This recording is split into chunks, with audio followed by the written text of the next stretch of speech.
এই যেখানে আছে কয় রকম, 3 রকম ভাজা, পটল ভাজা, কুমড়ো ভাজা, বেগুন ভাজা। ভাজাটা ওখানে মা গোছাচ্ছে, পুরো প্লেটটা একবারে গুছিয়ে তারপর তোমাদের দেখাবো। আর এখানে আছে বাবা, এই তো এত বড় পিস মাছ তুলবো কি করে, মাছটা তুলবো কি করে গো? পিসটা দেখবে, দাঁড়াও পিসটা দেখাচ্ছি তোমাদের। তুলতে গিয়ে ভেঙে যায় যদি হাত দিই। হ্যাঁ দেখো,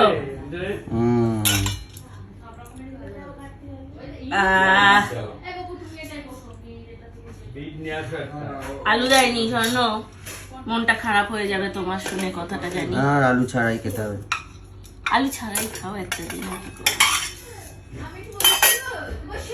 আরেকটা আছে সেম পিস মনে হয় দুটোর বেশি পাইনি, বুঝলে? আরেক পিস আছে সেম পিস, এই যে তুলছি। তুলতে গিয়ে আমি ভেঙে যদি ফেলি, আর নিজের প্রতি একটা ইয়ে হয়ে যাবে। ইয়েস ইয়া, এই দেখো পুরো প্লেট জোড়া কাতলার পিস, আর তেলে কাতলা, পুরো তেলে। এই যে এখানে তুলে নিচ্ছি এখন চিংড়ি মাছের মালাইকারি।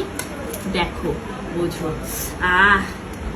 এই ঘন ঘন হয়েছে বেশ। আমি আগের দিন বেশি খেতে পারিনি চিংড়ি মাছের মালাইকারিটা, আজকে আমি খালি চিংড়ি মাছের মালাইকারি খাবো। মানে জামাই ষষ্ঠীতে জামাই খাবে কি তুমি আগে থেকে চিন্তা করছো? একটু না হয় করছি, আমি চিংড়ি মাছটা ভালো খাই, সেটা আমি দিয়ে দেবো, আমার ভাগের চিংড়িটা তো তোমায় দিয়েই দেবো। না এটা দেবো না, হ্যাঁ তোমার ভাগেরটাই খাবো, তোমার ভাগেরটাই খাবো, এক্সট্রা খাবো না বাবা। ওরম করছো কেন? একটু খেতে না হয়, আমি মানুষকে ভালোবাসি। দাও তোমাকে এই ডাবু বাটিতে ইয়ে দিই, খাসির মাংস কড়াই নিয়ে বসবো এবার খাসির মাংসে। তেল দেখো স্বর্ণ, মানে তেল দেখো, দারুণ হয়েছে, দেখেই বোঝা যাচ্ছে। তোমার পছন্দ মতন এই যে আলু দিয়েছে আজকে, প্রথম আলুটা তোমার তুলি, ঠিক আছে? আলু তুলেছি তোমার জন্য, এই যে আলু তুললাম। হ্যাঁ, আমাদের বাড়ির 2 জামাই হচ্ছে সলিড পিস খেতে পছন্দ করে, মাটন হোক চিকেন হোক, এরা হচ্ছে সলিড দাও, এরা খুশি। এই গোপাল দাকে মাছের এটা দে, এই মাংসটাতে। বাবুর এখানে কি ভেজ ডাল দেওয়া হয়নি? ভেজ ডাল কাকে দেওয়া হয়নি? গোপাল দাকেও দেওয়া হয়নি ভেজ ডাল।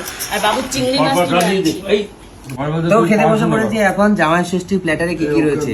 জামাই ষষ্ঠী প্ল্যাটারে রয়েছে ভাত, এই যে ভাত রয়েছে, পটল ভাজা, কুমড়ো ভাজা, বেগুন ভাজা, আর এখানে দিয়েছে ঘি, হয়ে গেল। এইদিকে রয়েছে এই যে কাতলা মাছ, মাছের সাইজটা দেখো, ও মাই গড, অনেক বড়, বিশাল বড় হলো। এখানে রয়েছে এই যে ভেজ ডাল রয়েছে, এখানে রয়েছে চিংড়ি মাছের মালাইকারি, এই যে, আর এদিকে রয়েছে হচ্ছে মাটন কষা, এই যে মাটন কষা রয়েছে, আর এখানে রয়েছে এই যে চাটনিটা ইচ্ছা করে কাঁসার বাটিতে দেওয়া হয়নি, না হলে কিছু অকোঠে না কল ওঠে। হ্যাঁ, আর রয়েছে জল, এদিকে রয়েছে মিষ্টি, স্যালাড, আর ওদিকে রয়েছে ফল, অনেক কিছু। এরপরে রয়েছে আইসক্রিম, দিদি খবর দিল, তারপরে আছে নাকি কোল্ড ড্রিঙ্ক, তারপরে রয়েছে দই, আমি বলতে পারছি না। মানে খাওয়ার আগেই ও ইয়ে হয়ে যাচ্ছে, কি বলে, পেট ভরে যাচ্ছে ও। তাড়াতাড়ি খাও, খেতে খেতে দেখো ইয়েটা হয়ে যাও তুমি, কষ্ট না হয়ে যায়।